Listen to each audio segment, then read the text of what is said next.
Welcome to today's Zoom meeting. It's titled Uranus and its Nodal Axis. My name is Deva Green, and I am Jeffrey Wolf Green's daughter and also educator of the Jeffrey Wolf Green Evolutionary School of Astrology.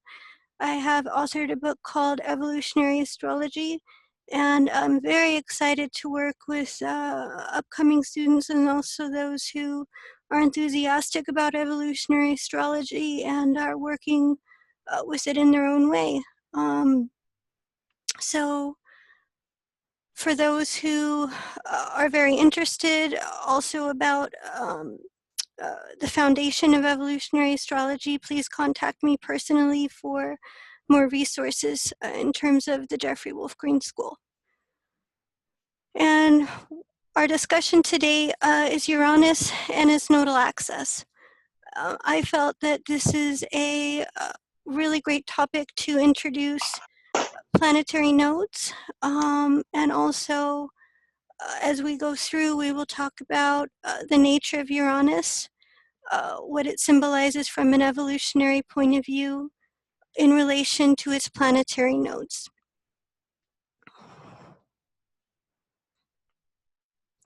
And I'd also like to say that as we have questions, please ask them right away so that we are on the same page. So every planet has a south and north node, which are called planetary nodes. We're most familiar with the lunar nodes, but we can apply the same principles of the planetary nodes to each planet. So to clarify that, I know that most of us are familiar with working with the lunar nodes, the south and north nodes of the moon.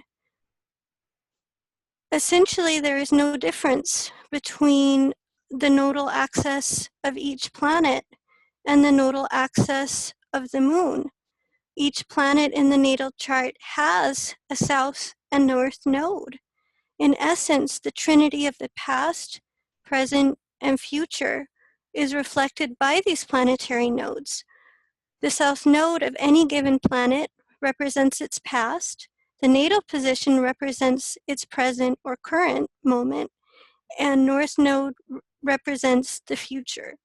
So essentially, when we add the planetary nodes to any given interpretation of the chart, we are given a wealth of information in regards to that soul's evolutionary past, the chapter that came before. And in understanding that past, or in understanding the chapter that came before, the south nodes of the planets in relation to the natal chart, we can then understand why any given soul has picked a current, picked its current birth chart. Remember, astrology does not create life, it can only reflect life. So it's a lot like picking up a book. And in order to understand what's happening in chapter 2, we should read chapter 1.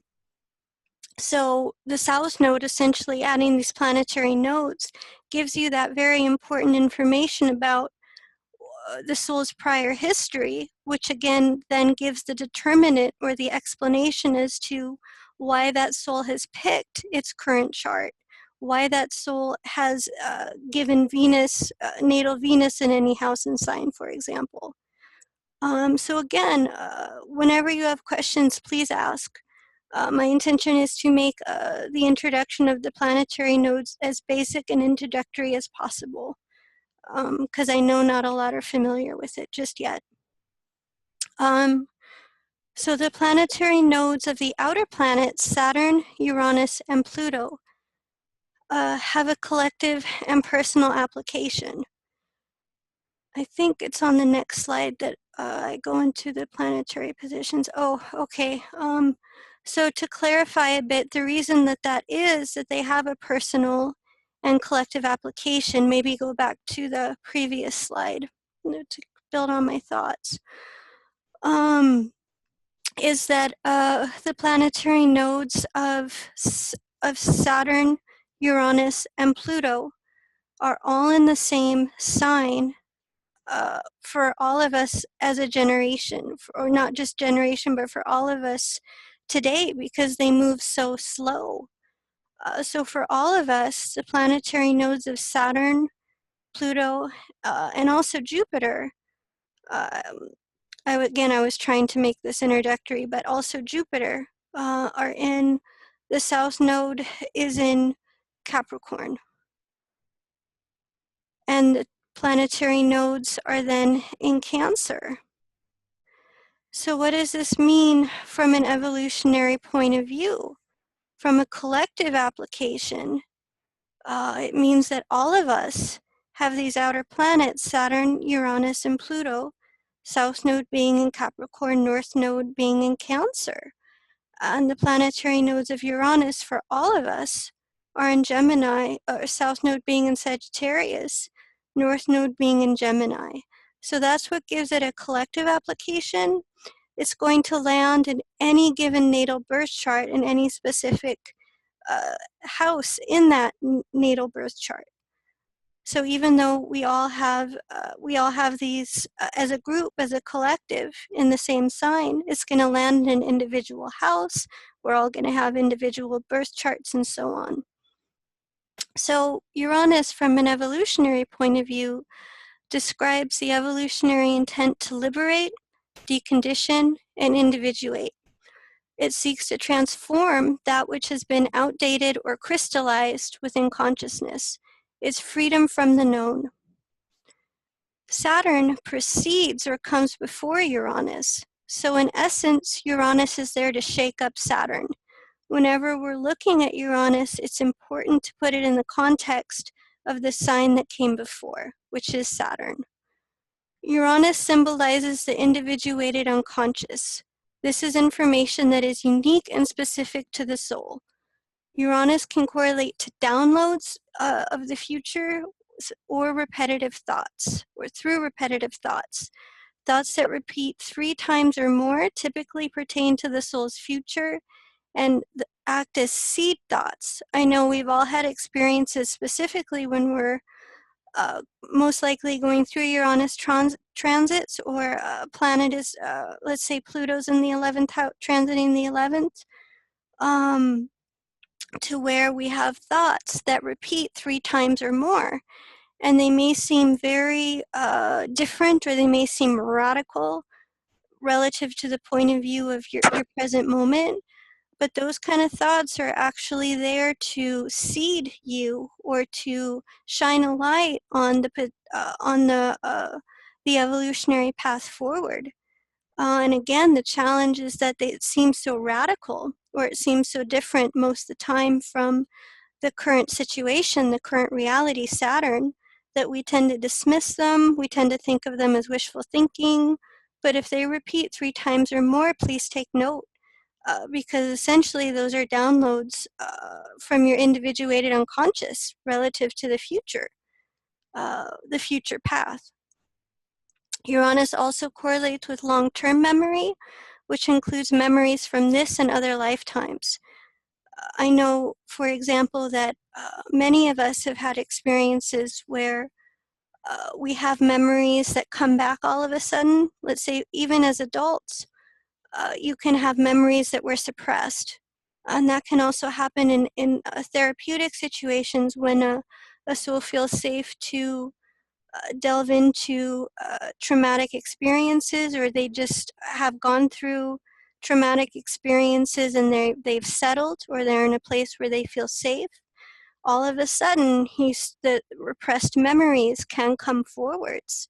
So that's one application of Uranus as well relative to Saturn. Saturn being repression, is that at times memories that have been repressed, or memories that are latent or surface that again may come from different lifetimes, they come into conscious awareness. Often when we see Uranus 11th house Aquarius archetype, it can correlate to an acceleration or a quickening of evolutionary growth. For me, one of the most difficult parts of Uranus, as I'm sure many of you can relate, is a sense of restlessness, a sense of something needing to change, or a sense of also things quickening. At times it can be a period of accelerated change in the external life, a change in relationship, a change in job, just a change in everything. So it's almost like a time frame where we have to keep up, or a time where we're experiencing a tremendous amount of change. And again, that's Uranus's intent to liberate, decondition, and to otherwise shake up Saturn.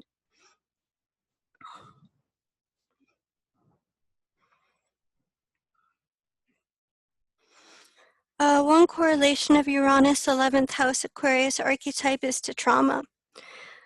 Having, having said that, I would like to frame trauma in the most positive point of view as possible.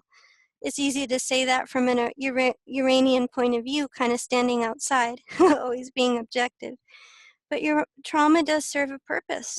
And from my understanding and from those who have been through trauma, it's all about how you integrate trauma, having to understand the causative factor of any given trauma in order to grow, or in order to use it as a source of liberation.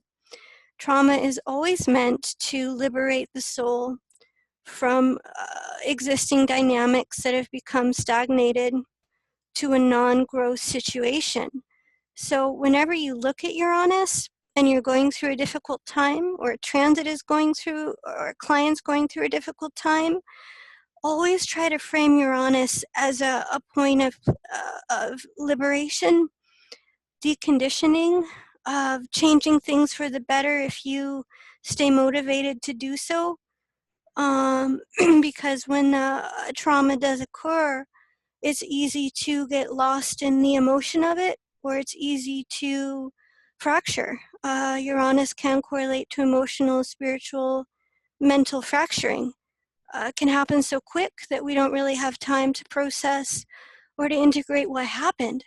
So that can come later. As like a settling down happens, slowly but surely you can start to process, or you can start to pull yourself back together. Again, through the understanding of what was intended through the trauma. What can I change within myself in order to move with Uranus, or in order to liberate myself from patterns that have become outdated. So generally speaking, and this is very general, but it dovetails off the four main reasons that, or the four main sources of, the four main ways that Pluto affects evolutionary growth, and one of them being cataclysmic events. And it's super important to understand that there are two main reasons for these. One of them is evolutionary necessity, which means that it's not a direct action of the soul. It doesn't mean that the soul has perpetrated the same event to another.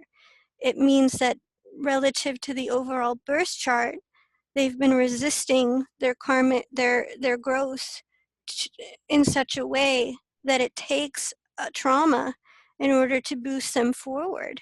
Again, it can also mean an accelerated growth pattern. A soul can program any given amount of cataclysmic events in order to move it forwards. So it can also be the soul desiring to do a lot of evolutionary work in one lifetime. Again, you have to look at the whole birth chart. I don't want to make generalities, but you can also understand trauma in that way in order to propel the soul forwards. And karmic retribution is just what it sounds like, that the soul has perpetrated a same event towards another, which necessitated the event.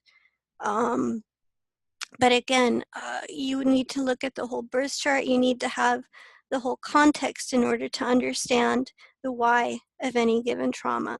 So that's really the point within that, is to understand why any given trauma is occurring, and to take the Uranian view. Uranus is also long-term. Let's say, for example, you're going to be in a difficult situation for the next upcoming year or so, taking that long-term view in terms of the outcome, motivating yourself to hang in there and to see the potential future that can blossom from the difficult time. It's that kind of Uranian view that can help you not fracture, but to decondition from present circumstances that, again, are preventing growth. And this is also an important aspect of this archetype, is one of projection. Uranus 11th house Aquarius correlates to the nature of projection. It comes from the unconscious. It can come from unresolved trauma. It can come from other lives. But the point is that the projections are coming from our individuated unconscious. Most of the time, people are not aware. We're not aware when we're projecting. It can also be relative to projected judgments. This is definitely the Saturn-Uranus interface. I know especially those in this meeting today have experienced kind of being that proverbial tarantula from stage left, as the more Saturnian groups kind of look on with projected judgment or fear even. But projected judgments in terms of what should be. Remembering that Uranus is a fixed air sign. So an aspect of Uranus can be a fixed mental pattern or a fixed sense of what should be relative to social groupings. It's that dynamic of like-mindedness and at times projecting that social group, that their view of things is the way that it should be, if that makes sense. So it can be a very fixed and stuck mental pattern in regards to projecting the should-bes, the Saturn-Uranus interface. Okay, I think we can move to the next slide.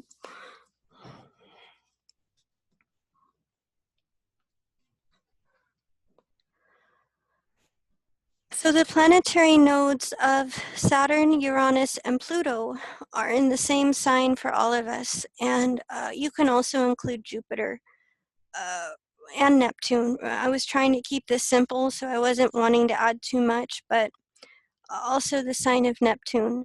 The planetary nodes of Neptune, the south node is in Aquarius and the north node is in Leo. For all of us. And the south node of Uranus, or the south node of Uranus is in Sagittarius, and the north node of Uranus is in Gemini. And again, Saturn, Pluto, and also Jupiter, the south node is in Capricorn, and the north node being in Capricorn, and the north node being in Cancer. So what does this mean? From an evolutionary point of view, this correlates with collective experience or a collective memory of being guided or of living under natural laws. The south node, again, the south node of Uranus being in Sagittarius, long-term memory, collective memory, a collective root. So we're all coming from a collective root that's stemming in natural times, guided under natural law, before man-made religion or indoctrination. And then we can see the progressive transition to man-made doctrines, patriarchal beliefs, from, I believe the term is, I call it natural times, but I believe it's called matriarchy, to patriarchy. So for example, you can experience your south node collectively. We can experience our south node of Uranus being in Sagittarius by this one liberating thought. It doesn't require any belief system to understand the inherent truth of anything. We don't need a belief system to tell us what is right or wrong. The truth simply exists in and of itself. So what then is the reason to create or to the need to believe in anything? The point being is that we all have memories, a collective root, in which the patriarchal or the man-made belief systems were not in effect. And also as an example of this, we all have a root in which our primary teacher was in fact nature, to where our intuitive development was the primary means in which we developed our connection to higher laws, natural laws. The intuition was focused. It was focusing on intuitive development in order to receive the truth, so to speak. And let's say I have a question, if anybody wants to join in. And as an example of this too, I've used the word natural law, natural times, many times during speaking with groups and also during this presentation. So if I have a brave soul that would like to answer, what does it mean to you to be natural? What would that mean? Living in guidance or in accordance with natural laws, what would that mean for you?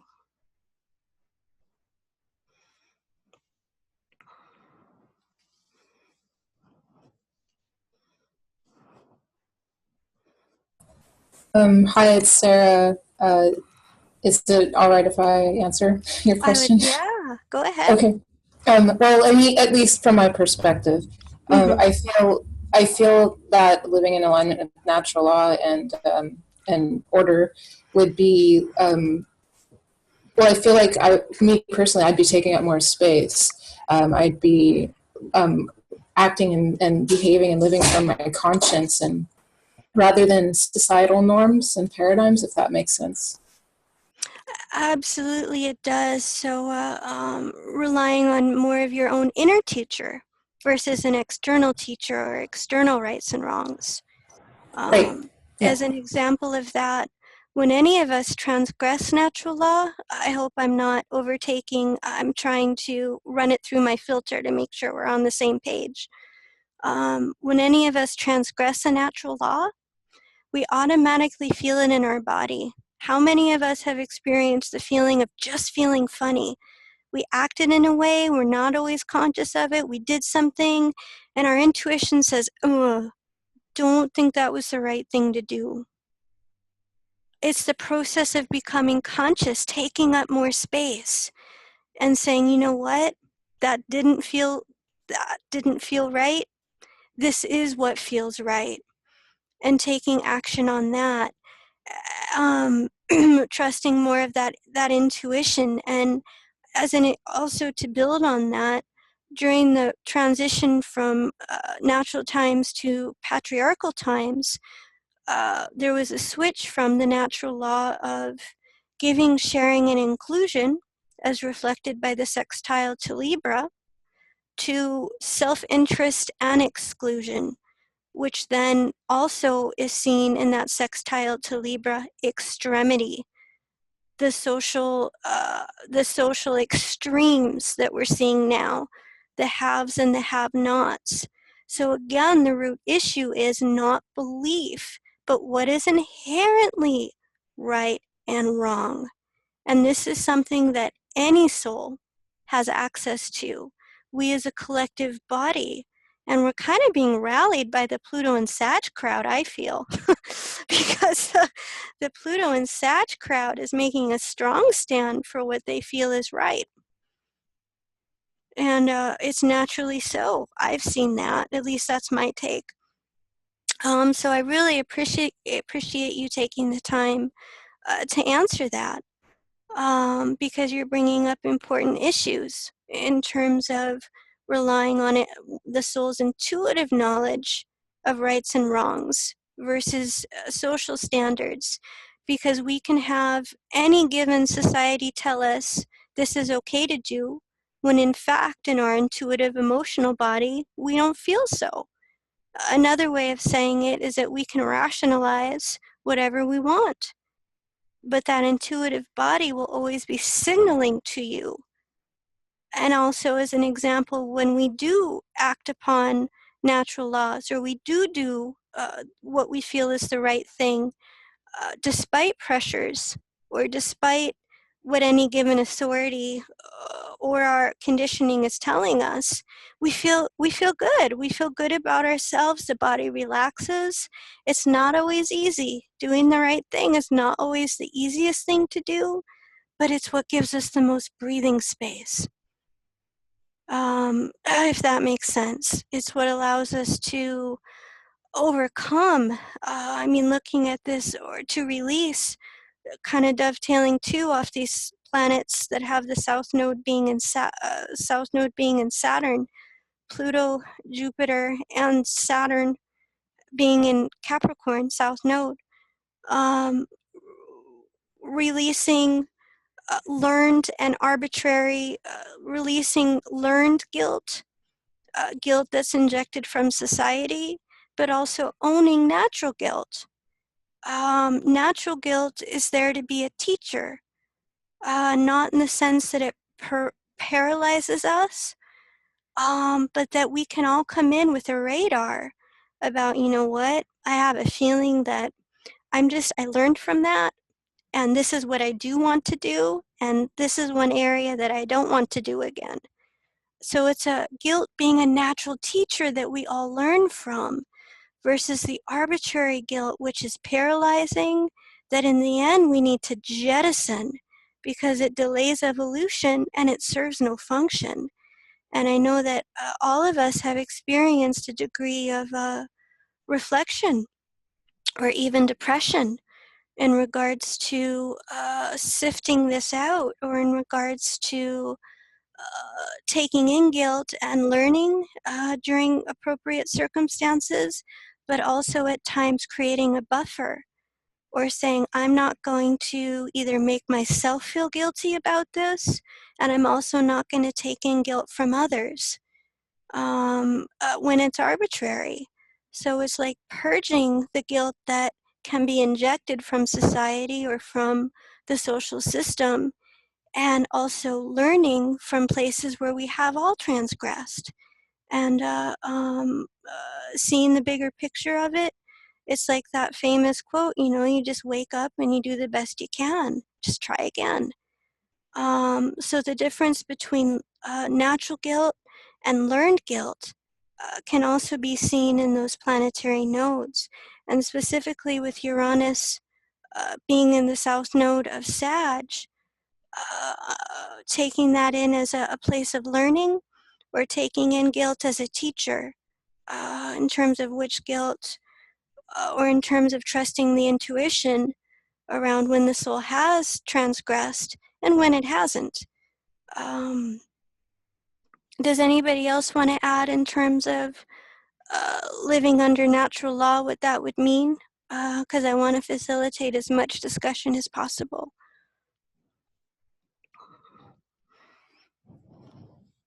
Would that be living within your own, what is natural, I guess within your own essence, and not the man-made things of, you know, take for instance, masculine and feminine. You know, in the man-made tradition, there's females should only do this. They're only supposed to do this. And you're supposed to know how to do this because you're female, where that might not be natural for you. Oh, you hit on a very important point. That's exactly right. Looking at those transiting Uranus south node, and then seeing the nodal axis of the outer planets in Capricorn Cancer, that also has to do with gender assignment. As you say, under natural times, gender assignment was not man-made, or it was not prescribed by society, but it was rather aligned with one's personal truth. Doing what's natural for oneself, independent of that. It wasn't prescribed by society. And so that's a very important point, not to be defined by gender assignment, integrating both the masculine and feminine, and aligning with one's personal truth. I mean, as an example of that too, in terms of the way that Source was conceived or perceived at the time, during natural time, Source was seen as a woman, and the woman contained within it the man. So there was a co-equality, again, the sextile to Libra, of both the masculine and the feminine archetype. They were in balance. There wasn't the superiority, inferiority, the dominant submission. There was co-equality. And over great evolutionary lengths of time, integrating both the masculine and feminine within, as the soul is simultaneously male and female. So see that natural law underneath of both genders being co-equal and being in balance with one another. So yes, you brought up a very important point.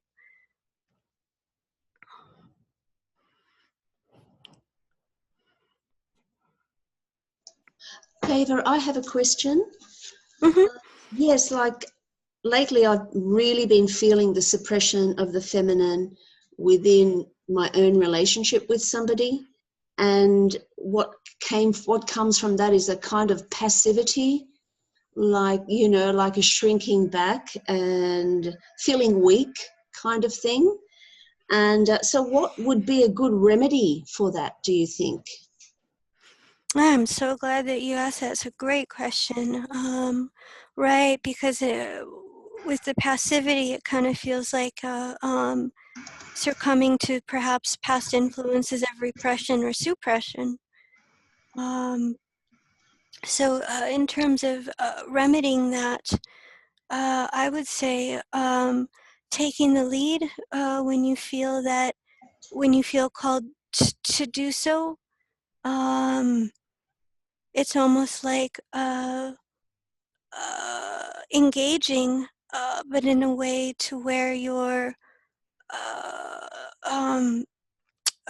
feeling that you're coming from a place of self-empowerment and aligned with your natural truths versus kind of accommodating when you don't feel you should, or it's like coming forwards in a way that's self-empowered, not in a dominant way, but that's integrated with personal truth, so that you can also be very passionate relative to the Sag archetype, in terms of communicating what you feel the inherent truth is in any situation. So speaking truth when you feel it's necessary to do so, and not shrinking away, even if you feel it might bring confrontation, but kind of seeding it as a place of seed thoughts. Sometimes, I mean, for all of us, too, to kind of segue that we can all become threatened or challenged when projected belief. It's also Uranus, South Node being in Sag, projected belief is threatened. We're all trying to liberate or decondition from artificial truths that we've adopted that are not in alignment with natural law. So part of that is taking the lead or not shrinking away when a truth needs to be spoken in that regard, because it can lead to seed thoughts, or taking the Uranus view. It can lead to very positive change over time. Thank you, Deva. Just one more question. What is the purpose of the North Node of Uranus in Gemini in terms of communication and addressing these distortions and suppressions, etc.? So how do we do that through communication? Yes, because the North Node is in Gemini, of the North Node of Uranus being in Gemini, we can we can create a global community in a sense through technology. I mean, we are now linked to different parts of the world at rapid speed. We can figure out what's going on in almost any area through the use of internet. So it's trying to communicate from a place of what we are observing, rather than what we believe, as an example, or to try and solidify how I'm understanding it, you can take two different people, you can put them in the same room and have them experience the same thing, and then have them independently come and describe what they saw.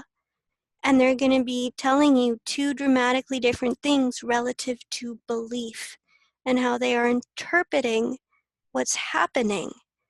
So in terms of communication, what we're really looking at is coming to a place of communication relative to observable truth, fact versus opinion. This is just what I'm witnessing. This is just what we're seeing as a collective community.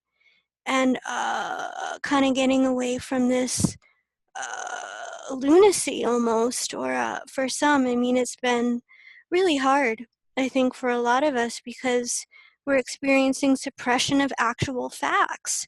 There are some that are still trying to deny even that climate change is man-made.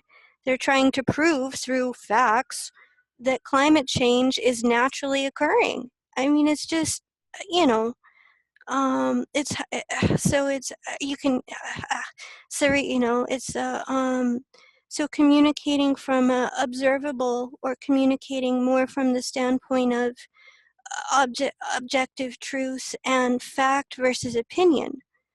And when we feel for ourselves that we're becoming emotionally triggered or threatened, or we're perhaps trying to expand beyond our personal belief system, or beyond our personal truth, to take in the scope of unity and diversity, to try and communicate from that place, from fact versus opinion, and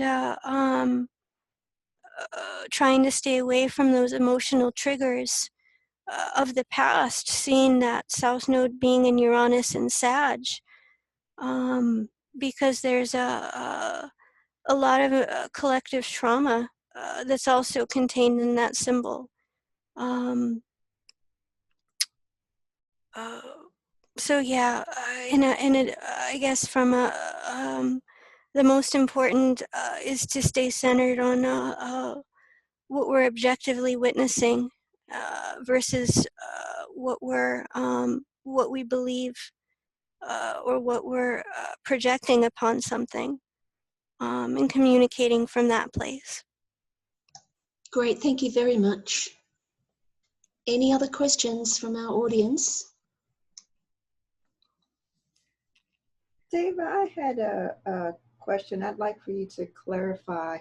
You mentioned in the previous slide about Uranus correlating, the Uranus archetype correlating to projection. And I'm wondering, what is the difference in that projection versus, because I've also heard that correlated with the Libra archetype. Is that the difference being the mass projection via the Saturn conditioning versus projection in one-to-one relationships? Oh, yes, thank you for asking that. With Libra, at least the way that I've understand it, is that the projection is based upon need. So there's a specific personal need within relationship that you're then projecting or expecting onto somebody else. So from my understanding, to keep that clear, I always think of Libra as expectation. And then I think of Uranus as projection. Projection of what's in the unconscious. Or projecting somebody's past. We've all had that experience where somebody's trauma is getting triggered and they're projecting that it's in the current moment, that this is all happening again. So to me, projection is more that, and Libra is more the expectations that we have on others and within our relationships.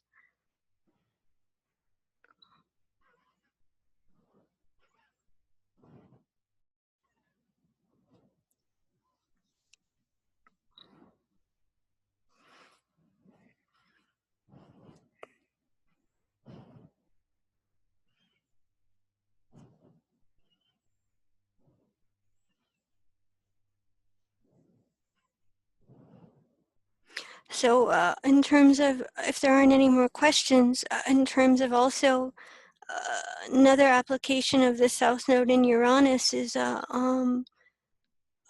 how religion has also, we've also have collective experiences of religious trauma in the name of God, so to speak. We experienced 9/11, which is an extreme form of what I'm addressing, but it can be the essence of the insecurity to where my God is the correct God, and anybody that doesn't believe in the God that I believe in is wrong. And in its worst extreme, in the name of God, I can do these things. I can recommend a wonderful book that really speaks to the heart of this, that's going on currently. It's called The Last Girl. Just incredible in terms of what this woman survived and how everything that was being how everything that was happening was being justified through religion. Hearing that, in fact, these murders, atrocities, etc., were ordained or were approved relative to the God that they believed in. Again, there are these various forms of this, but we've all experienced this in one way or another. And again, the root issue is the need to believe in something versus an actual knowing or actual wisdom. I think we can all agree that we can absorb books, we can take classes, and they're wonderful. But in terms of an actual knowing of things, that comes more from the ninth house. Or we also have to incorporate that with our intuitive knowledge of things. So direct knowing versus belief.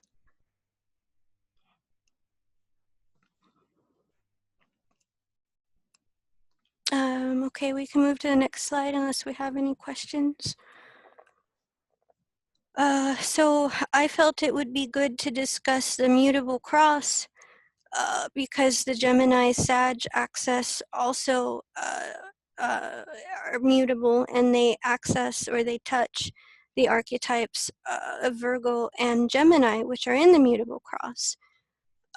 So Gemini, from a broad point of view, correlates to collection of facts, information, data from the external environment, correlates to communication, and emphasizes that we all learn the difference between that which is fact and that which is opinion.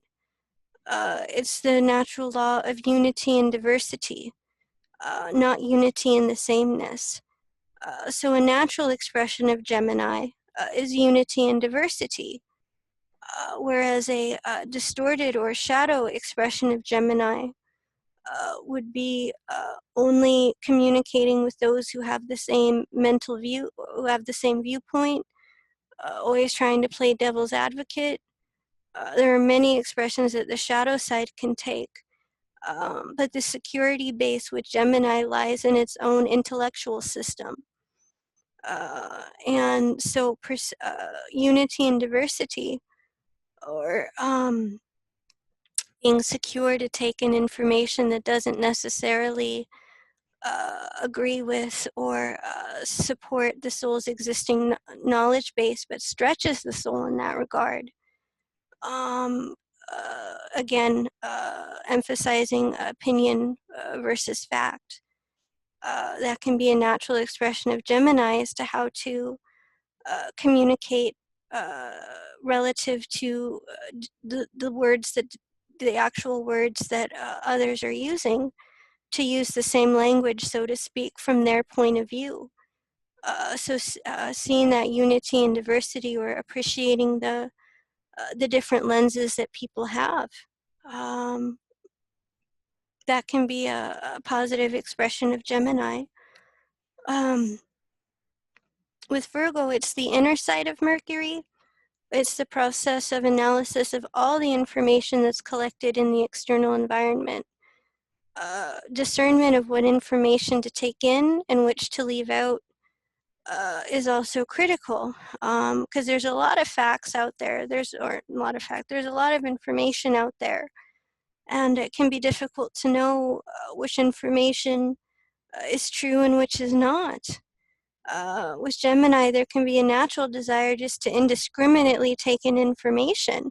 First is this point of view, first is that point of view, and so on. So Virgo can potentially process or analyze and create a solid discernment around this information is based on fact. I'll take it in, and can also leave out information that's either superficial or reflects opinion or so on. The shadow side of Virgo can be denying facts, or it can be denying information that's valid, or can use information to rationalize. I think that's one of a cultural symptom that is popping up too. At least what I'm seeing more and more is that it seems that there's always, there's always a way to bend information, or there's always a way to rationalize something. Any of us can do that. And it's the Virgo element that over time needs to become impeccable, or that very discerning around which information to take in, or communicating information in a way that's, again, based on fact. Again, kind of drawing upon that example of climate change, and how at first there was a tremendous amount of denial, or there was a tremendous amount of trying to skew the data. Well, the data can mean this, or the data means that, versus seeing what the actual information was telling them, or was reporting to them way back. I mean, it goes back, for a long time now. So seeing how those components can be used in a positive expression, or in a shadow expression, in a distorted expression.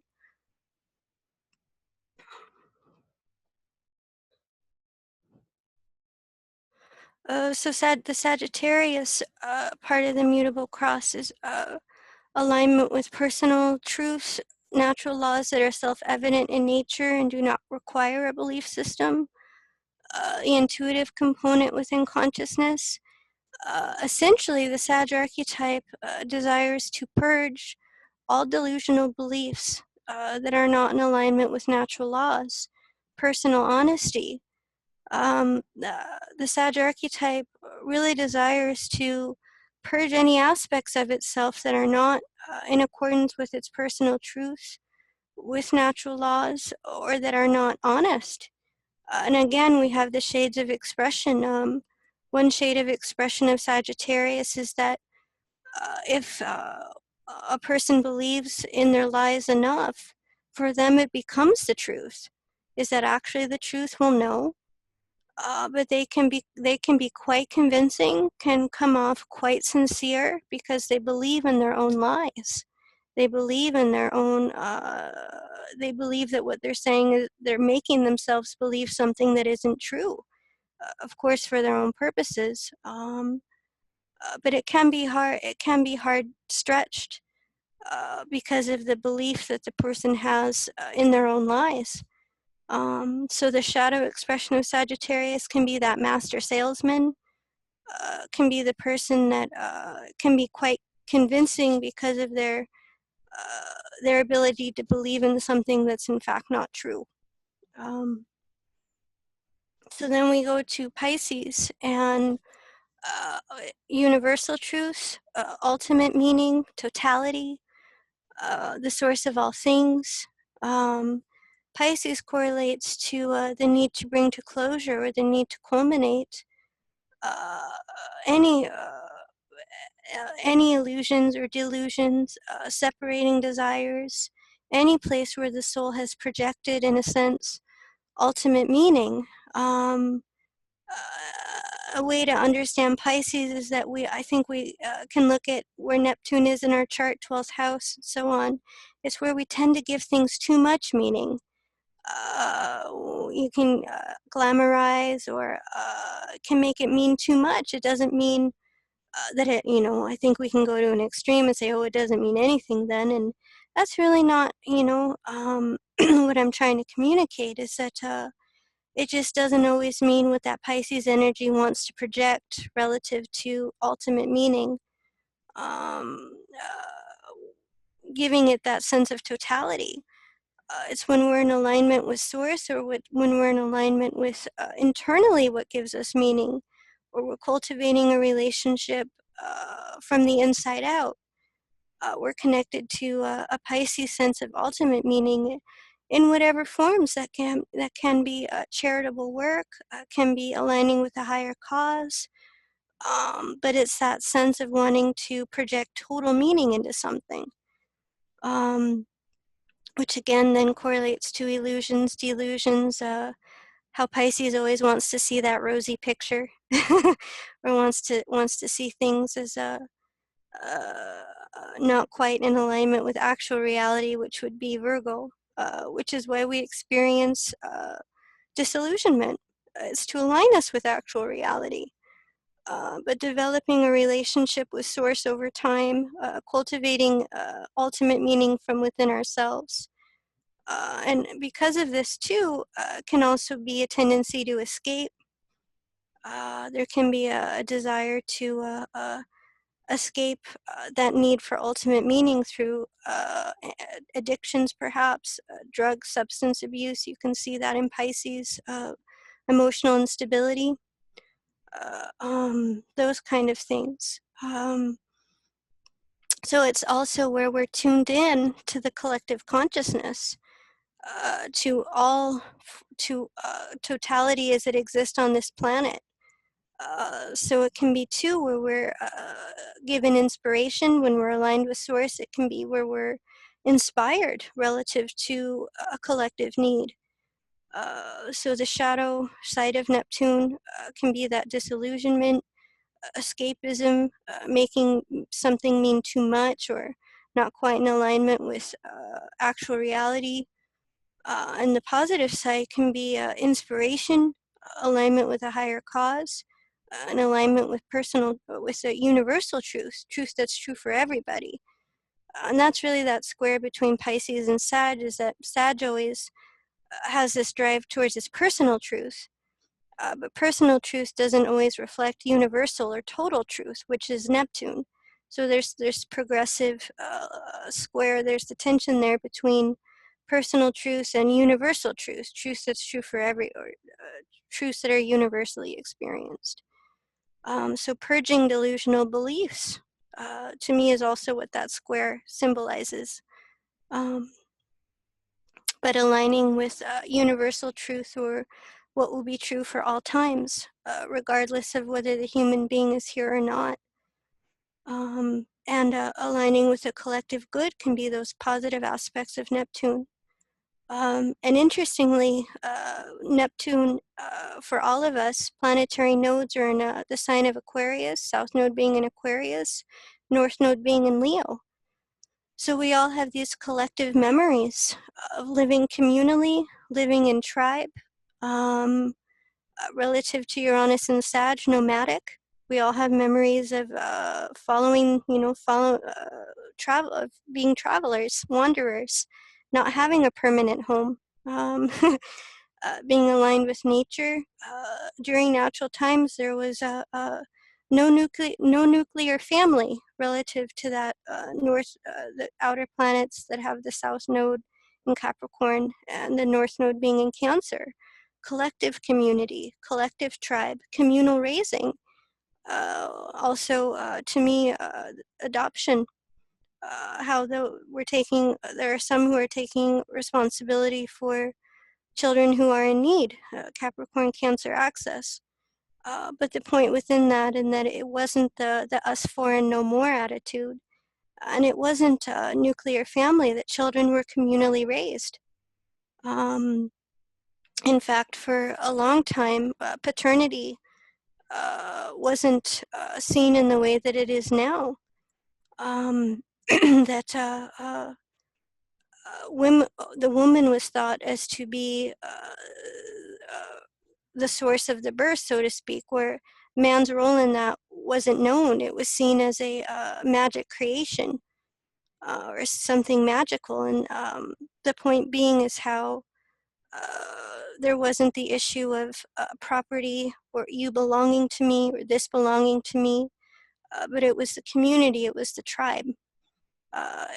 Communal raising, a dynamic of, again, supporting the whole, supporting the collective, and living in harmony, sextile to Libra, living in balance with nature. North node being in or Sagittarius, south node of Uranus. I think what we've all discovered too over this time is that if you change one dynamic in the ecosystem, you destroy the whole thing. So everything living in balance, everything living in cooperation with each other. So any questions before we move to the example charts, or should we take a break? Perhaps it's time for a break and then come back to the examples. Yes, let's take a break. Thanks, Deva.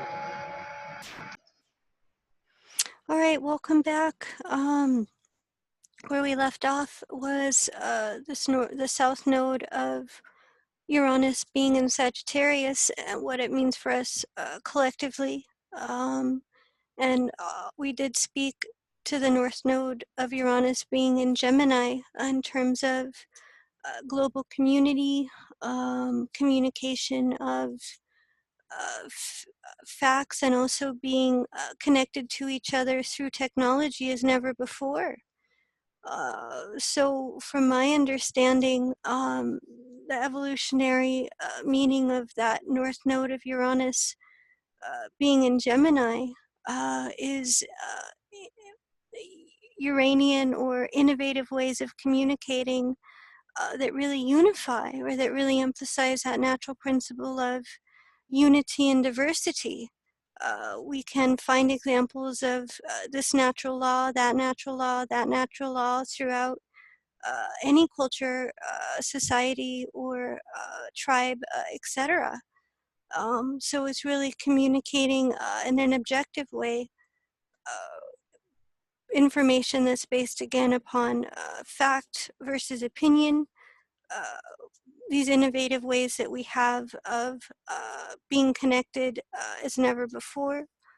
And I would say too, the fact that we're communicating about the impact of belief. Look at that evolution there. More and more collectively, people are speaking about the effects of conditioned beliefs relative to the south node of Uranus being in Sag. And one example I'd like to give of that too in terms of interpretation and how we may be experiencing this is that the Sagittarius archetype correlates to what can be, in one expression, is called the daemon archetype. And the daemon archetype correlates to a soul who's naturally tuned into or can become a messenger of plants, animals, nature, in essence fuses itself with nature in such a way that it can become a messenger of Gaia, or a messenger of the source. And that's quite natural. It's a natural expression of the Sag archetype, and yet how that has then been twisted, or how that has then become misinterpreted relative to projected belief, is the daemon became the demon. We start seeing the symbols of the black cat, the wolf, what the wolf has come to mean. So the point within that is seeing how we're also trying to heal areas where we have been natural, or areas where we have been aligned with natural truths, and yet those have been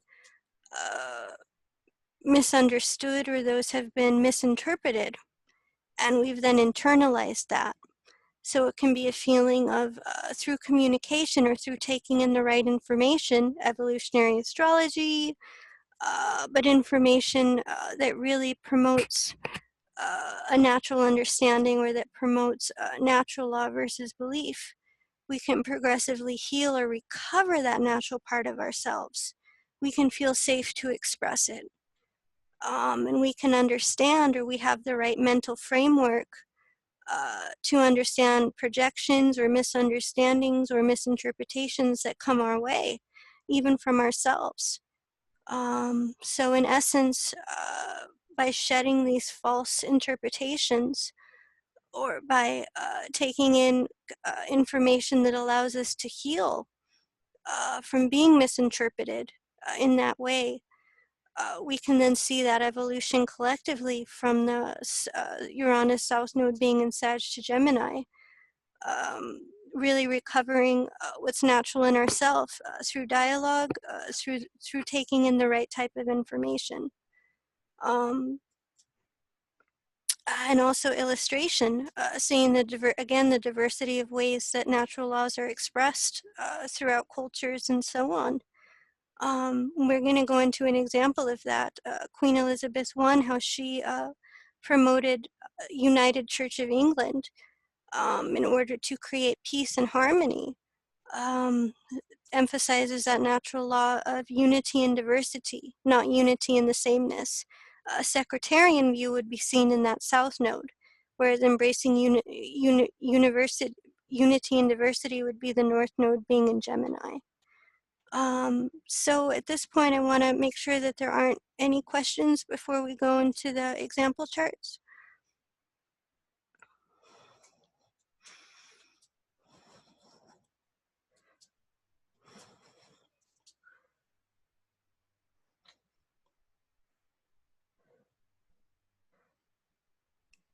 Okay, so the example charts that I chose are those who are, in my view, have been messengers in their own way of information, North Node being, Uranus North Node being in Gemini, that connects to natural law knowledge, or that connects to natural law, South Node of Gemini being in Sagittarius.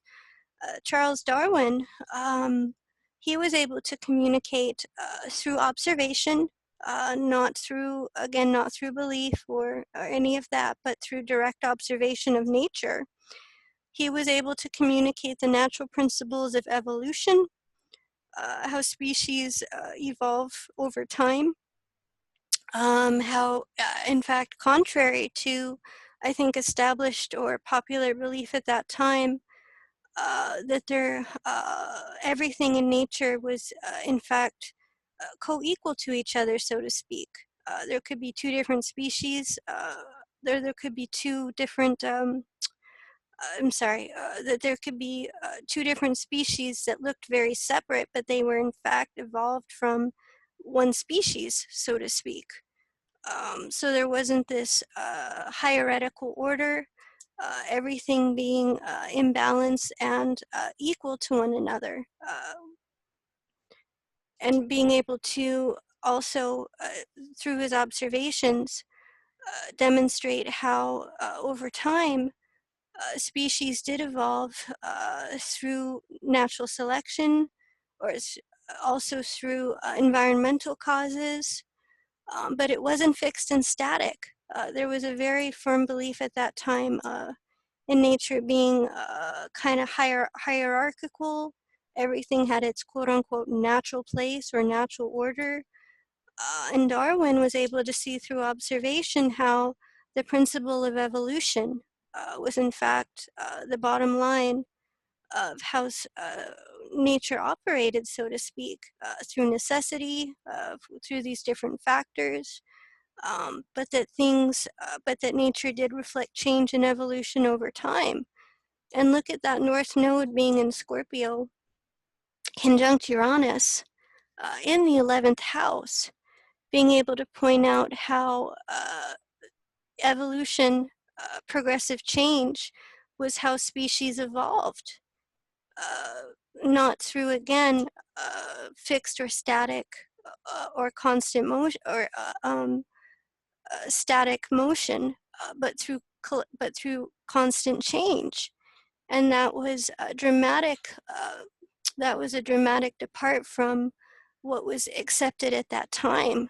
When his book came out, The Origin of the Species, and what it implied, that there was a natural evolution that occurred, and in that way, our common link to nature. I think there's also a belief of human superiority, so to speak. And so it really brought up that equality to nature, equality to animals, plant life, to the equality of creation. Looking at this Pisces energy that he had in the third house, that we're all connected to the same wheel. We're all connected to the, we're all that we're all part of the same chain, so to speak. And at the time, the popular belief was very different from that. Again, everything having its right and natural order. That's what was most commonly accepted. And his challenge when he was in the Galapagos was allowing himself to see what he saw, while letting go of his own conditioned beliefs. Looking at this Pisces in the third house, he had a hard time accepting what his eyes were seeing because it was so contrary to what he had been taught. Looking at this Saturn, Uranus, and Sag in the 12th, and how it's squaring this Pluto and Pisces in the third house, and his South Node being in Taurus in the 5th. Survival. How is he going to bring this message out there? How is he going to trust what his eyes were seeing because of how much it upsetted what was traditionally accepted at that time? So it was allowing his own mental structure to purge superfluous intellectual patterns, Pisces in the third, and just receiving or just being open to what he was witnessing. North Node being in the 11th house, observation. And looking at where the South Node placement is, the South Node of Uranus is landing at 15 Sag in his first house, which is squaring his Pluto in Pisces in the third, which also conjuncts Jupiter and by extension Mercury. So that square bringing up tension around his own conditioned thinking, his own beliefs that were what he had been taught or what he had been trained to think was true and not true, versus the Pisces energy opening up to universal or collective truth, and also knowing that he was going to have to bring out a message that would be upsetting to the mainstream, bringing in that Saturn, Neptune, Sag in the 12th, and seeing that North Node being in the 11th house, being a facilitator for collective change or collective growth, and being in the position of upsetting the apple cart, and that not naturally being something that he was comfortable with. Looking at this Mars in Libra in the 9th house, and it making a trine to the sun, he could certainly integrate that change, or he could integrate bringing something that was different to the mainstream. But the existing tendency for survival purposes would be to just go along, or perhaps be passive, or would not really want to upset things. But relative to what he saw, and relative to being an objective witness to what was going on there in the Galapagos, he was thrust into a position where he needed to confront those fears. South Node and Uranus in the first house, squaring that Pluto Pisces in the third. So bringing out a message that was for a universal good, but also upset the nature of the existing consensus at that time. On the North Node of Uranus, being at 12 degrees Gemini, also squaring that Pluto Mercury. So it leading towards communication. Well, it lands in the seventh house, just in the seventh house there. So communicating information in as diplomatic of a way as possible, uh, taking in the scope or the lens that most people had, Uranus in the seventh house, but the key being to communicate Uranian or different information in a way that was uh, that are that respected or that was able to be received. So when you see the seventh house, there's also that dynamic of how to deliver the message. So in his writing or in the way that he would communicate, it was almost learning that art of knowing how to deliver a message that was of this nature, or that he knew would be upsetting to the consensus as best he could. But definitely kind of catapulting him, going back to that North Node being in Scorpio in the 11th, catapulting him into very uncomfortable situations, or having to challenge or confront that status quo, bringing out a message that was different. And I think when I saw the movie Creation, how he wrote his book and he gave it to his wife, and he said, I know that this is going to impact us both, and so you have the choice. I can either send this book to the publisher to be printed, or we can burn it. And he said, it's up to you. You decide what you want to do. And his wife said, you know what? I'm going to tie it up in pretty ribbons, and you send it to the publisher.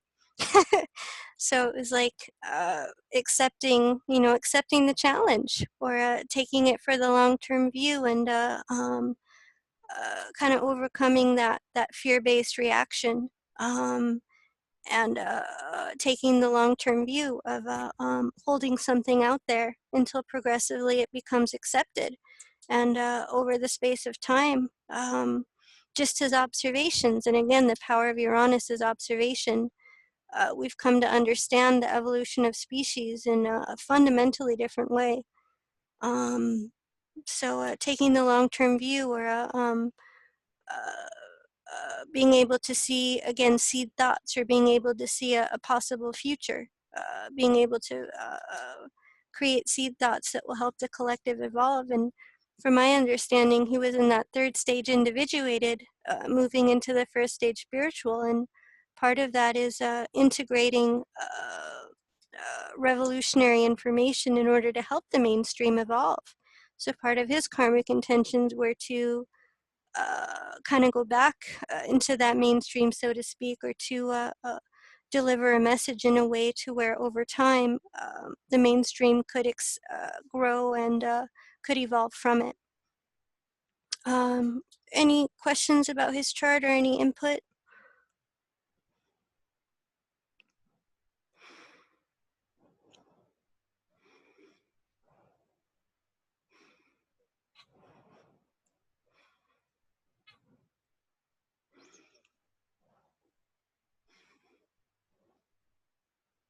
Okay, then we'll move on to the next chart.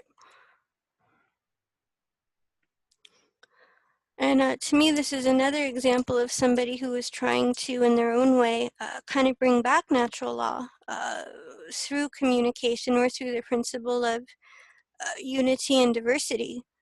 Is Queen Elizabeth. She was around in the time of the Catholic Protestant War, of collective trauma. And look at her natal Pluto being in Aquarius in the first house, and the South Node also being in Aquarius in the second. So being in times of tremendous social upheaval, social change, the dynamic of survival, seeing the South Node in the second, and also seeing how she spearheaded, or that capacity of Pluto in the first house to pioneer. And ultimately, she was able to effect a tremendous amount of peace. I think it was called the Golden Era, by anchoring into this unity and diversity, banding people together versus perpetuating traumas relative to religious persecution and so on. And looking at that North Node being in Leo, being in the 8th house, self-empowerment occurring through actualization. I believe that she was also pretty much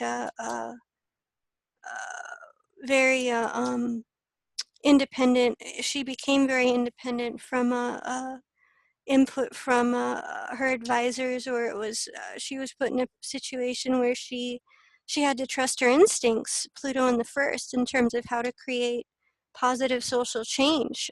Pluto's polarity point being in the 7th, giving, sharing, inclusion, the common good.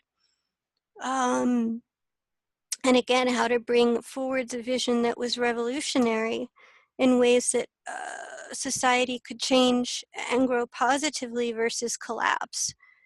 And looking at her Uranus placement, the South Node of Uranus is in her 11th house in Sagittarius. So looking at that, and it's opposing Mars, and the North Node of Uranus is on her Mars in Gemini. Let's see, in the 5th house. So in terms of communication, or in terms of creative actualization through dialogue, or through communicating facts, versus the opinions that were commonly accepted. She was able to communicate in a revolutionary way how religion could be used to unify rather than divide. Look at that South Node of Uranus being in the 11th, opposing that Mars in Gemini in the 3rd. So not the sectarian view, not the trauma, not the isolation, but let's try and unify. Looking at that Pluto's polarity point being in the 7th, seeing that Mars in Gemini in the 5th house, that became a point of self-actualization. How to bond together, how to bring also social stability. South Node being in Sag or being in Aquarius in the 2nd, versus polarizing. Looking at that opposition from South Node of Uranus to Mars.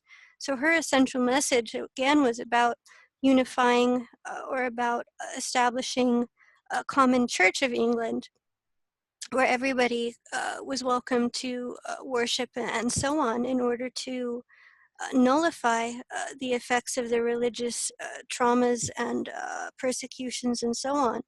So unity and diversity rather than unity and the sameness. Let's not be combative, or let's Gemini, let's hear other people's point of views, or let's embrace what's different. And she found a creative actualization happening from that, or she found a special destiny or a special purpose in communicating those type of long-term views. From my understanding, she was transitioning from the 3rd stage consensus into the 1st stage individuated. So she had a view that lay outside the consensus. She had a view of how to bring things together within the system, how to change the system in order to create effective and positive social change. Pluto being in Aquarius in the 1st, South Node being in Aquarius in the 2nd. So we can see how evolutionary state was through evolutionary state, how these symbols express themselves through an intrinsic capacity to create social change for the better, and how bringing forward views that were, again, non-traditional, that went against the mainstream, also having to take that long-term view. And again, like Darwin, over time, it became accepted, or it became integrated within the mainstream. Any questions so far?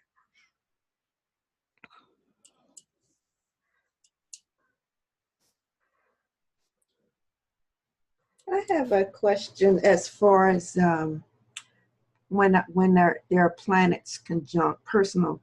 I don't want to say personal planets, but when you have natal planets conjunct either one of the nodes. How does that how is that emphasized or integrated, I guess, with the planet that's, you know, conjunct that node? Yeah, that it's either going to reflect, if it's conjunct the south node, it's going to reflect that in that current time, or that the natal position of that planet is going to be in a state of culminating or bringing to closure dynamics of the past. It can be in a fruition state, but a dynamic of the past is being relived in order to be resolved. And when you see a personal planet conjunct the north node, it's going to reflect that the soul is trying to bring something forwards. So for example, in this chart, we have the north node of Uranus conjuncting that Mars, a personal planet. So in order to bring something forwards, or in order for her own personal evolution, it reflects the need for communication relative to embracing diversity, being able to challenge traditional points of views, Mars being in Gemini in the fifth relative to evolutionary state, but not being intellectually suppressed in any way based upon, seeing that Mars conjunct Uranus, right? Free thinking, or thinking outside the conditions of the consensus. So in order to bring something forward, she was needing to bring these ideas to the mass, North Node being in Aquarius, or she was North Node Uranus conjunct the Mars, bringing that to social groupings, or trying to affect social healing relative to non-traditional ideas. So it's either relative to a past condition that's being brought to resolution or fruition, or it's going to be a mechanism that the soul is using to pull it forward, to evolve forwards. Does that make sense? Yes, it does. Thank you.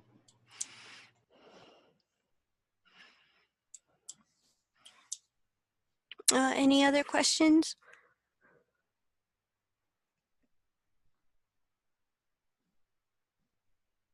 Yes, Deva, I have a question.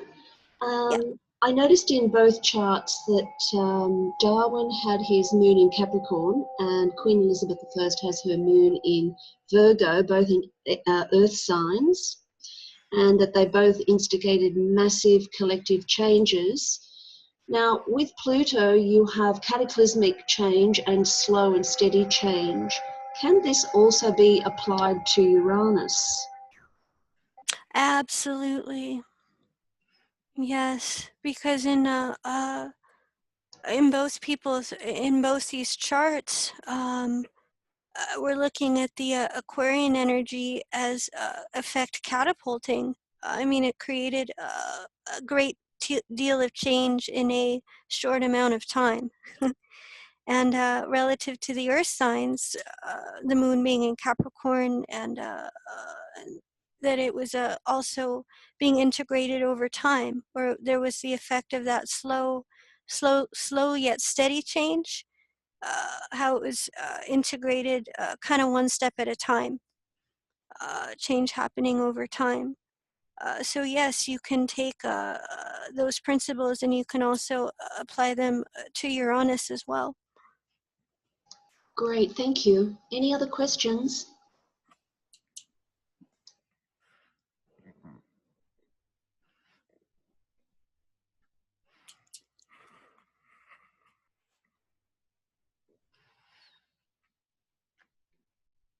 Okay, then our last example is Jane Goodall. And like Charles Darwin and Queen Elizabeth, I feel that she was also a messenger trying to communicate a natural truth relative to wildlife, to our inherent connection to nature. From my understanding, when I listen to her speak and when I read her work, she really advocates the emotional connection that we inherently have with nature, coming from our collective south node of Uranus being in Sag. and she is able to communicate almost how to rekindle it, or almost how to retrieve it, how to access it again, in ways that are really simple, yet really, in my view, quite advanced, or quite revolutionary, because of how simple they are. And looking at her chart, she's got Pluto in the 8th house in Cancer, which to me would symbolize the inherent emotion, or it emphasizes the emotional connection that she has, her ability to empathize, or to delve into the deeper areas of psychology. What I love about her work, for example, is that I think that she was one of the first that was able to communicate the grief that young animals feel when their parents die, or when there's some sort of shock or trauma, or same with the mother when they lose their babies. She was able to capture, or she was able to transmit, that the grief that they feel is in fact quite the same, or it's universal. Looking at this moon also being in Sag in the 12th house, and I believe the south node of Sag is in the first, and it conjunct that south node. So in effect showing the universality of emotions, and the frustration or the struggle that she went through in terms of uh,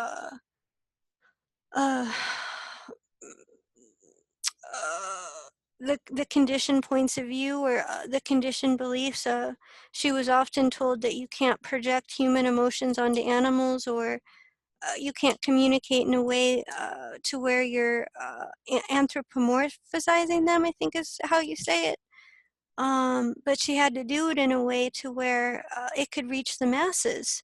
So in her writing, she would have to say, it seemed as though, or it seemed much as, but then she would show these images, or she would photograph the faces of the chimpanzees or the animals. And oh, for me, there was just, after looking at those photos, and photography being a dynamic of the 11th house, wham! I mean, it was just, there was no doubt. The way that she captured it just plugged you right in terms of opening up to that retrieval process, or kind of that daemon archetype. Looking at that Pluto in Cancer, again, being in the 8th house, her emotional wisdom, and the south node also being in Leo in the 8th, having a special purpose or special destiny, yet experiencing power, powerlessness, um, relative to, gosh, her struggle too was essentially being an unknown, or also a woman. That played a factor into it being an uneducated woman, versus those who had studied in universities and so on. But in the end, that's exactly why she was chosen. I think it was stated that the reason they chose this unlearned young girl was because she had no filter, and they trusted her to go out to the Gombe and to just simply write down what she observed. She had no formal training, which in the end served to her asset, because she was unconditioned, so to speak. Looking at this moon inside in the 12th, too, seeing her connection to the daemon archetype, or again to a universal empathy, universal emotion, and seeing this too, Jupiter being in Libra, in the 10th house retrograde, opposing the Sun Mars in Aries, which would then be in the 3rd house, or sorry, which would be in the 4th house. So we could see the insecurity, or we could see that issue of gender assignment, and the 4th, 10th Libra Aries, and the insecurity that it brought up relative to needing to communicate this information, running up against the expectations of others, or how to bring us out there in a presentable way, so to speak. Looking at the Jupiter also making a trine to the North Node. So essentially being an unknown and witnessing things that were very untraditional or that most people didn't think was true. For example, she was the first to objectively document chimpanzees using tools. Prior to that, it was thought that only humans had the capacity to use tools and so on. So looking at that South Node being in Leo, self-empowerment, special destiny relative to the strength of her observations and her strength to connection to the natural world. Looking at that South Node of Uranus and Sag, trining that South Node. And looking at that North Node being in Saturn in the second, developing her own voice of authority relative to the simplicity of her work. It was just sheer observations. Again, she wasn't allowed to put in any emotion, or she was just writing what she saw, and that was it. And very strict guidelines about how to present these things, looking at Saturn on the North Node. But she was able to stabilize, or she was able to progressively over time have her vision, or not her vision per se, but have her work be established in the world. And it triggered a collective conservation for nature, for understanding the emotional reality of animals in a different way.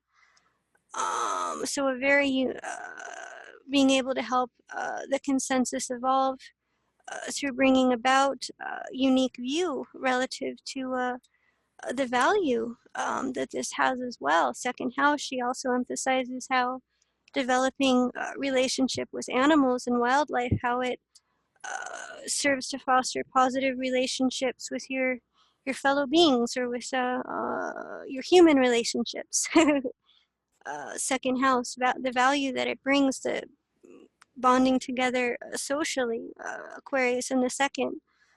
So bringing about a long-term view of this, and how it opens us up to, in my view, a natural part of ourselves, which then can heal relationships that we have with other beings, and so on. Our inner relationship to ourselves is symbolized by that second house. Looking at that North Node of Uranus then, and what that would symbolize from an evolutionary point of view. The North Node is at 11 degrees of Gemini, and it's trining, squaring actually her Mercury in Pisces in the third house. So what we can see in that is the stress or challenge that she had in bringing about universal messages, the reactions that some had to what she was communicating, relative to the long-term view, or delusional beliefs that were held by those who were considered authorities, seeing Saturn emphasis conjunct the North Node. So in effect, it challenged the authority of others, or it challenged the established beliefs, much like Elizabeth and Charles Darwin. And that square symbolizing how to how to clarify her message relative to the masses, or again, like the examples I was bringing up, how she was always tailored, or how her writing always had to fit this standard of, you can't humanize, you can't anthropomorphize, and so on. But she was able to communicate through documentation, seeing the 11th house through the photos, through the images, the emotion that animals were going through, and thus their emotional intelligence, or their consciousness, so to speak. So kind of seeing that tension of the square of how to communicate a message that was perhaps emotional, putting it into words, or making it fit these different challenges that she had to, in order to integrate it into the mainstream. And that same North Node is trine Neptune, or trine Jupiter in Libra retrograde in the 9th house. So seeing how she's bringing about a message of equality with nature, equality in a general sense, giving, sharing, and inclusion, and how her message served to again unite, or it emphasized that natural law of nature working in cooperation and harmony with itself, and how if you respect that, or how if you just let it be, and you can become a part of that, or you can kind of be in tune with that, versus the dominant submission, or the suppressive, or the progressive dominance of nature from human activity. So co-equality, how to come back into a natural balance with nature. See if anything else pops out.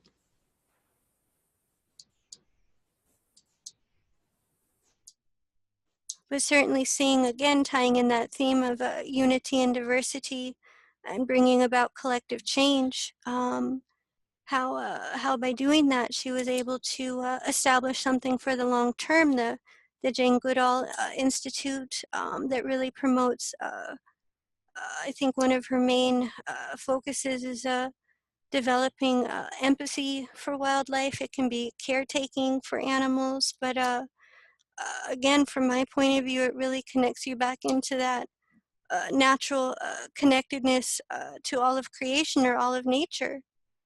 Looking at that Sagittarius moon in the 12th house, so it's a recovery of what's natural. Seeing her Aries sun conjunct Mars in the 4th, it was also uncovering a natural way of working, or a natural instinct. And I think that's what a lot of us are also trying to recover, is acting upon desires that are natural, without suppression, or without fear, but uncovering uncovering a collective root. Again, how we all have had these experiences, collective root, that may hold shamanic wisdom, nomadic, connection with natural law, and so on. So part of the work that she does is helping people tune back into that part of themselves. And I really appreciate how she communicates that. So are there any questions or observations about her chart?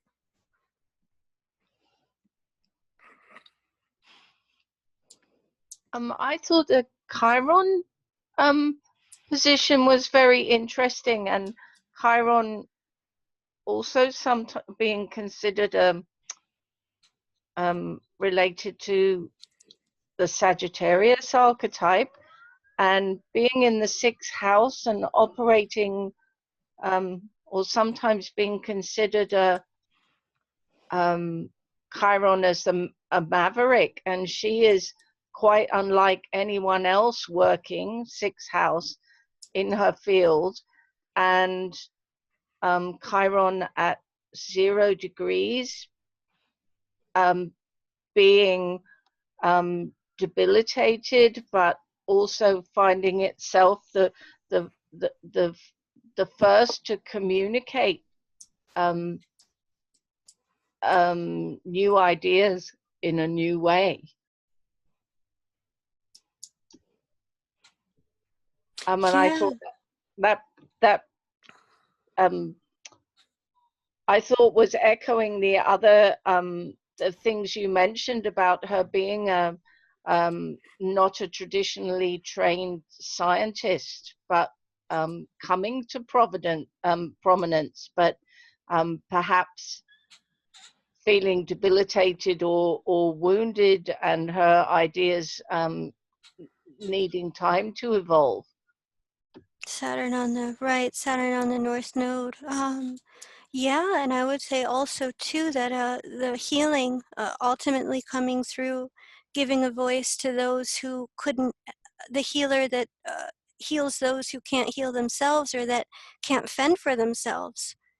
That also being part of the sixth house, or part of how that unfolded, was through lending that energy to those who couldn't voice themselves. So giving her the energy to be the first, giving her the energy to pioneer, to go through the undermining, or being willing to put herself in that situation.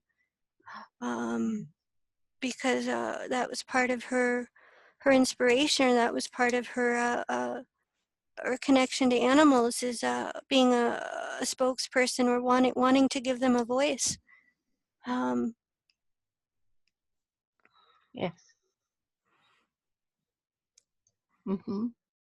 Dave, But I had a question as far as the nodes, since they're not 180 degrees apart.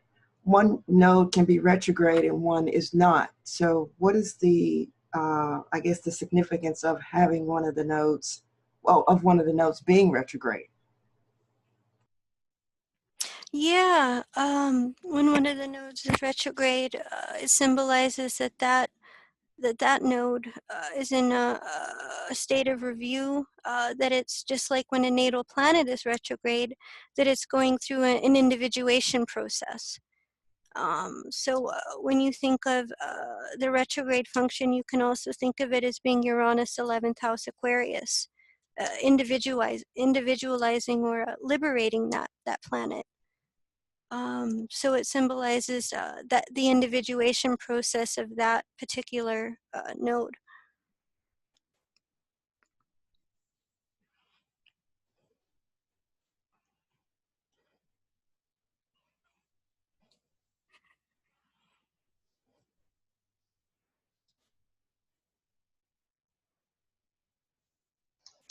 Okay, Deva, thank you very much for that. I loved these chart interpretations, especially this one, to help, which was all about understanding the emotional reality of animals. Just so beautiful.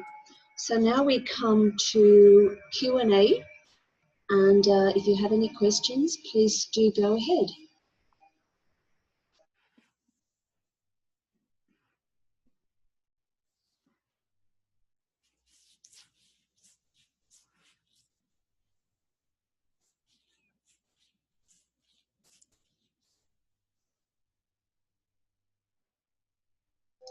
So, Deva, I'll ask a quick question.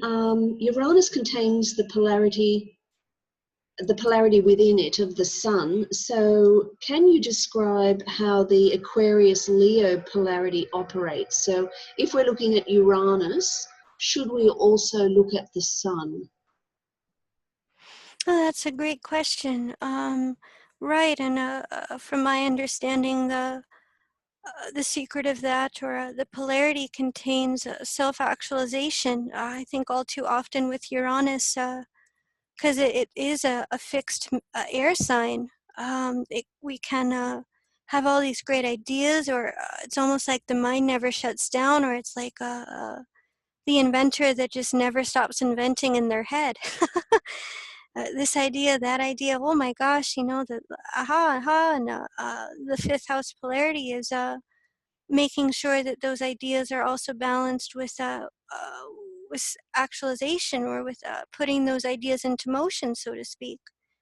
Because there's going to be a sense of special destiny with linked with what's different, or linked with these different ideas, or the innovation that Uranus is giving us. And so it's making sure that we don't just leave them in the realm of thought, but that we take charge of our destiny, so to speak, or that we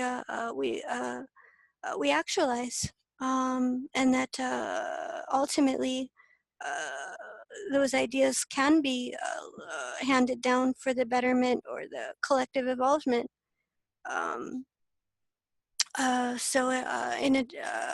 Making sure again that those ideas don't just stay in the mental body, but that they're brought forwards. Thank you very much. Any other questions?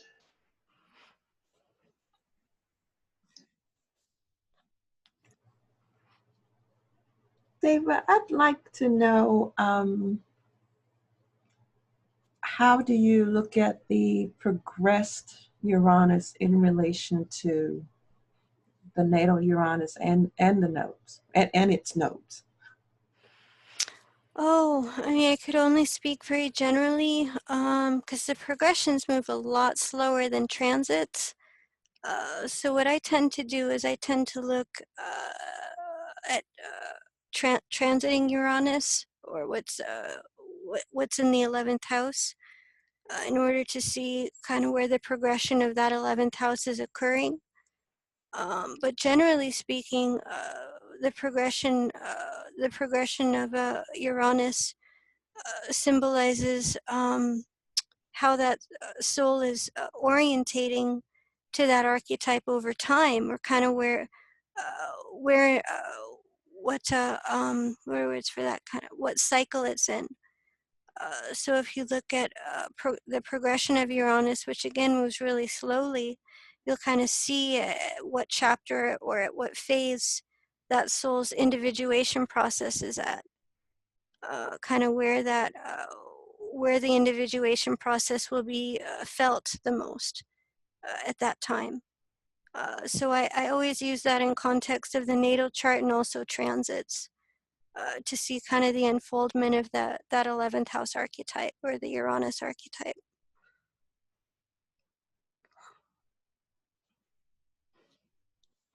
Great, thanks, Deva. Okay, one last question from me, then we'll wind down.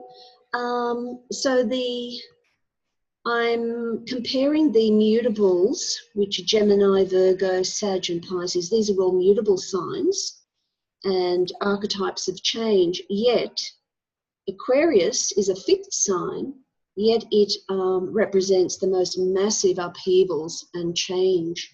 So could you please speak on that for a moment? Yeah, because it's a fixed sign.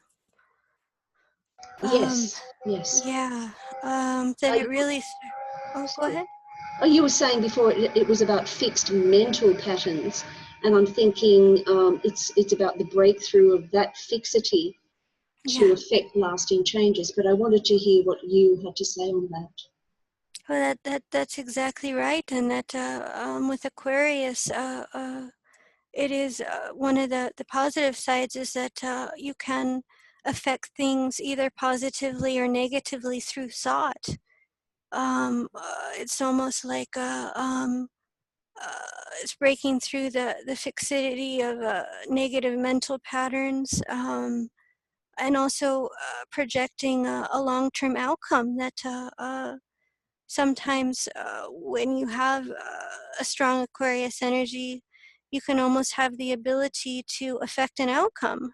Not to sound too highty-flighty, but if you hold a certain thought, you do have the capacity to make that your reality, so to speak.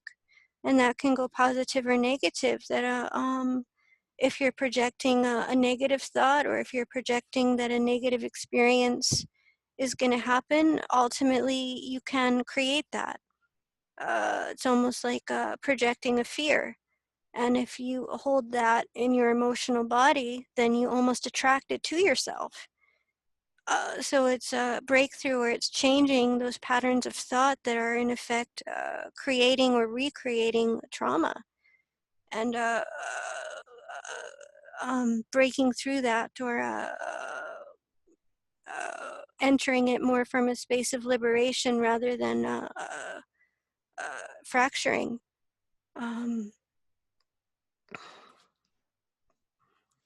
Great, thank you so much for that answer. So David, this brings us to the end of your meeting today. Any final thoughts on Uranus and its nodes? I would say for all of us, especially in this group, that we may find ourselves in situations where intuitively we feel the need to maintain or to preserve a message of truth relative to collective need, or imparting a message that may be strange or different from the mainstream. So I guess in our own ways, a feeling of tapping into that messenger, or of staying centered in the long-term view. If you find that you're going through cataclysms or upheavals, or wanting to deliver a message, but perhaps fearful of the effects it may have, take that long-term view. Understand it as seed thoughts, and as part of a recovery process of what's natural in all of us. So it's a message of courage, or it's a message of trying to take away the personal sting from any trauma we've experienced, and centering on long-term effects. That eventually, if the message is true, if it's based on natural law, over time collective change does happen. I